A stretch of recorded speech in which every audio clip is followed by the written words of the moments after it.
कि भाई मुसलमानों का भी एक नेता जो है वो उत्तर प्रदेश में एंट्री कर चुका है। तो अच्छी बात है, रिक्शा देना चाहिए ना, और रिक्शा देना चाहिए टूटा फूटा, क्योंकि सिर्फ इतने ही छोटी सोच के हैं अखिलेश।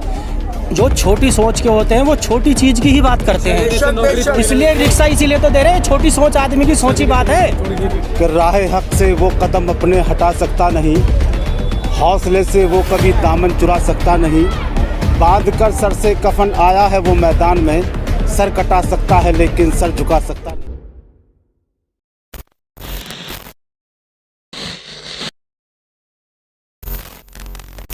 देखिए, पिछले लगभग 10 दिन से यहाँ की जनता में एक बहुत बड़ा उत्साह है, और आप ये लगा लीजिए कि यहाँ रात दिन आज कार्यकर्ता पार्टी के जुटे हुए हैं, और इसको बहुत अच्छे रूप में एक बहुत अच्छा मैसेज हम लोगों के बीच में जाएगा कि भाई मुसलमानों का भी एक नेता जो है वो उत्तर प्रदेश में एंट्री कर चुका है।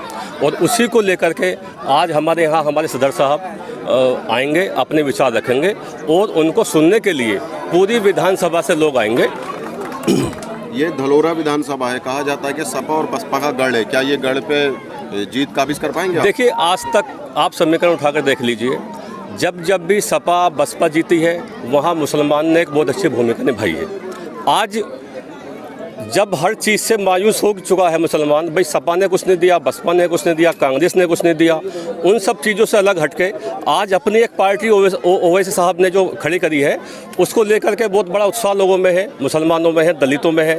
तो मेरा मानना तो ये है कि इन सब पार्टियों को ये लग रहा है कि भाई हमारी ज़मीन खिसक रही है, और ये सब मुसलमान एक पार्टी पर न चढ़ जाएं, इसलिए वो तरह के इल्ज़ाम हम लोगों पर लगाते रहते हैं। चाचा शिवपाल से लगातार वार्ता की जा रही है, क्या लगता है कि भतीजे का साथ छोड़ के असदुद्दीन ओवैसी के साथ आएंगे? देखिए, ये तो हाईकमान तय करेगा, उन्हीं की मीटिंग होती है, हो सकता है उनका कोई पारिवारिक मसला हो सकता है कोई राजनीतिक पॉलिटिकल बात होती हो, लेकिन जैसी कोई बात उन लोगों के बीच में हो जाएगी आप लोगों को पता चल जाएगा उसका।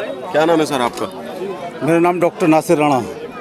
क्या लगता है AIM पहली बार यूपी में चुनाव लड़ रही है, तो किन किन मुद्दों के साथ लड़ रही है? देखिए, सबसे पहले तो मैं ये कहूँगा कि राह हक से वो कदम अपने हटा सकता नहीं, हौसले से वो कभी दामन चुरा सकता नहीं, बांध कर सर से कफन आया है वो मैदान में, सर कटा सकता है लेकिन सर झुका सकता नहीं।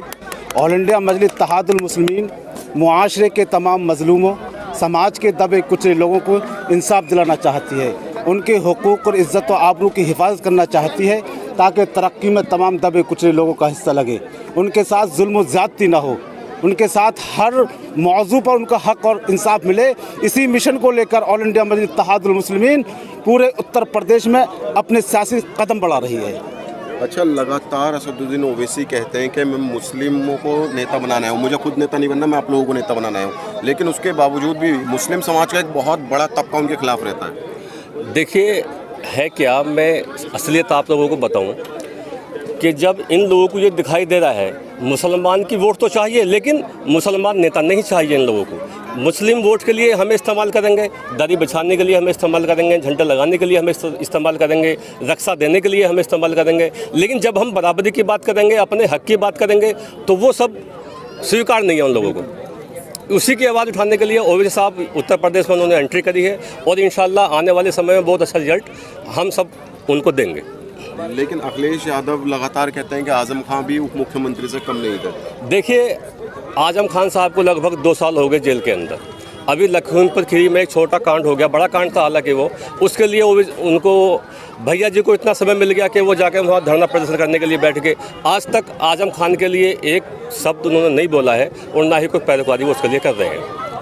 लखीमपुर कांड की आपने जिक्र किया, अभी हाल ही में मौलाना कलीम सिद्दीकी को गिरफ्तार किया गया है, उन पर आरोप लगाए गए हैं कि जबरन धर्म परिवर्तन कराते थे, लेकिन लखीमपुर में जिस तरीके से बीजेपी के नेता ने गाड़ी से किसानों को रौंद दिया, उसके 3 दिन बाद उसकी गिरफ्तारी होती है। देखिए, ये तो बहुत पुराना उन लोगों का चोला है। ये हमेशा डराने का काम करते हैं, दबंगई से काम करते हैं, और एक मुसलमान को डरा करके उनकी वोट लेने का ये लोग काम करते हैं, समझे। इनको सिर्फ ये लग रहा है कि भाई मुसलमान एक तरफ ना चला जा, इसलिए उनको डाइवर्ट करने का काम ये लोग कराते हैं। डराकर वोट देती है, लेकिन जनता AIM को वोट क्यों देती है? देखिए, जनता तहे दिल से ओवैसी साहब के साथ है, उनका एक जो ये मान लो तन मन धन से एक सपोर्टर, एक छोटा सा आदमी भी उनके हक की बात करता। जो हमारे हक की बात करेगा, हमारी बराबरी की बात करेगा, उसके लिए मुसलमान उसको वोट देगा।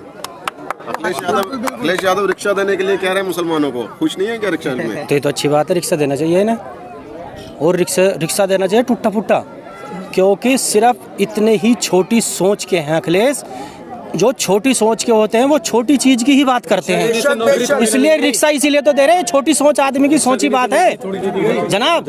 अरे कहते हैं मुसलमानों को नौकरी देंगे, और नौकरी क्या देंगे? 18% आरक्षण कहा मुलायम सिंह यादव जी ने, कहाँ दिया? उन्होंने भी नहीं दिया। सिर्फ एक झूठ बोलते हैं मुसलमानों के साथ। सिर्फ MIM पार्टी क्या चाहती है? MIM पार्टी हिंदुस्तान के अंदर मुसलमानों को ताकतवर बनाना चाहती है, और जिनके ऊपर जुल्म हो उन्हें ताकतवर बनाना चाहती है। इसलिए MIM पार्टी झंडा लेकर आई है मैदान के अंदर। क्या ज़रूरत थी हमें झंडा लेकर आने की? हम तो वोट दे रहे थे ना 70 साल से, किसी को मुख्यमंत्री बना रहे थे, किसी को प्रधानमंत्री बना रहे थे। जब हमें कुछ नहीं मिला हम तो जब आए ना लेके झंडा, और हमारी वोट के अधिक, जब हम वोट देते हैं इनको ये आते हैं सामने, जब भी वोट देते हैं जब भी आते हैं सामने, और जब हमारी ज़रूरत होती है, हम जेल में हमारे लीडर चले गए, आजम खान चले गए और लोग चले गए, तो ये भाग जाते हैं छोड़ के। ये कहाँ का इंसाफ है भाई? जब हमें ज़रूरत पड़ेगी जब तो आना पड़ेगा ना आप लोगों को। हमारी आवाज़ नहीं उठाते, कहीं हमारे साथ मॉब लिंचिंग हो रही है, कहीं पे बोलते हैं, बताओ आप किसी नेता ने के लिए तो आवाज़ उठाई थी समाजवादी? नहीं सर, साइकिल यात्रा निकाली? नहीं सर, वो सिर्फ MIM पार्टी, बैरिस्टर असुद्दीन ओवी साहब ऐसे हैं जिन्होंने आवाज़ उठाई मन से, मीडिया से, हर जगह से, फिर कार्यकर्ताओं ने, पदाधिकारियों ने आवाज़ उठाई, तब अखिलेश यादव ने या अखिलेश यादव के कुछ कार्यकर्ता इसके सपा के खिलाफ बोले थे आजम खान के ऊपर, नहीं तो आज तक। और जबकि मेरे ध्यान है एक मीडिया बंधु ने एक सवाल पूछा था पत्रकार ने अखिलेश जी से कि जी आजम खान के बारे में, तो उनको खुद अखिलेश जी ने कह दिया आप छोटे पत्रकार हो, रहने दो। ये अल्फाज थे बिल्कुल मेरे दोस्त, तो ये अल्फाज थे, ये तो आपको पता है मीडिया बंधु को, ये तो बिल्कुल थे। उन्होंने ऐसे क्यों कहा बताओ आप मुझे? एक तरफ वो कहते हैं कि आजम खान मुख्यमंत्री थे, दूसरी तरफ आजम खान के अगर लिए बात की जाए तो बचते नजर आते हैं। अगर आजम खान उप मुख्यमंत्री थे तो आपने उप मुख्यमंत्री का होदा क्यों नहीं दिया उनको, क्यों नहीं बनाया? आप एक बात बताओ, मैं कहने लगूं कि जी आप प्रधानमंत्री है देश के, तो ऐसे कोई प्रधानमंत्री बन सकता है? कहने से नहीं बनता, पद से, शपथ से, लेटर से बनता है। अगर वो उप मुख्यमंत्री थे तो उप मुख्यमंत्री आप बनाते उनको, उसका दर्जा देते उप मुख्यमंत्री का, क्यों नहीं दिया आपने? नहीं दिया, क्योंकि ये पार्टियां कुछ देना नहीं चाहती मुसलमानों को, सिर्फ हमारी ताकत से सत्ता के अंदर मजबूत बनना चाहती हैं और हमें फिर कूड़ेदान में फेंक देती हैं। हमसे सिर्फ दरी और कुर्सी बिछवाना चाहती हैं कि तुम दरी और कुर्सी बिछाओ और कुछ मत करो, मलाई हमें खाने दो। पर इंशाल्लाह वक्त आ गया, मलाई भी हम खाएंगे और दरी कुर्सी इनसे बिछवाएंगे। अगर आप कौन चाहता है दरी कुर्सी? अब ये बिछाएंगे हमारे लिए, क्योंकि अब अगर तुम्हें बीजेपी को हराना है तो आप हमें वोट दें, हम बीजेपी को हराएंगे। आपसे बीजेपी नहीं हारी ना, बीजेपी को तो हम हराएंगे। भाई आप अब क्या हमें वोट दे दो, आपको हम 70 साल से देते आए हैं, अब क्या हमें दो? हमें नहीं दे सकते वो वोट, हमें वोट दो, हम इंशाल्लाह बीजेपी को हराएंगे और 100% हराएंगे। युवाओं को रोजगार मिला जी? अगर रोजगार की बात करी जाए, बीजेपी सरकार ने, आपने देख लिया, पत्रकारों को सबको पता है, 2 साल कोरोना में निकाल दी। 2 साल से पहले हेलमेट पे चलान, उस पे चलान, फलाने पे चलान, तो ये तो बेरोजगार देने के मारे छीन रहे रोजगार। वो तो कौन सा रोजगार दिया बताओ? लगवा दिए उन्होंने तो बहुत बड़े बड़े। क्या लगवा दिया? यूपी में पूरे लखनऊ में जाके देखो होर्डिंग लगे हुए, रोजगार दिया हमने। कहाँ लगे बताओ? हमारे यहाँ इलाके में कहीं कौन सा दहरा रोड देख लो, खचरा रोड देख लो, सब पे गड्ढे हो रहे हैं। औरत गाँव के मेन रोड है, सब पे गड्ढे हैं। बताओ कौन से हैं जी? बताओ कौन सा? कौन कह रहे हैं गड्ढे मुक्त? कहीं भी ना, कोई किसी ने विकास करा है? विकास की बात कहीं भी नहीं हमारे इधर। अगर विकास की बात नहीं होती तो हम ओवैसी को क्यों लाते? ओवैसी हक की बात करते, इसलिए हमने ओवैसी को चुना।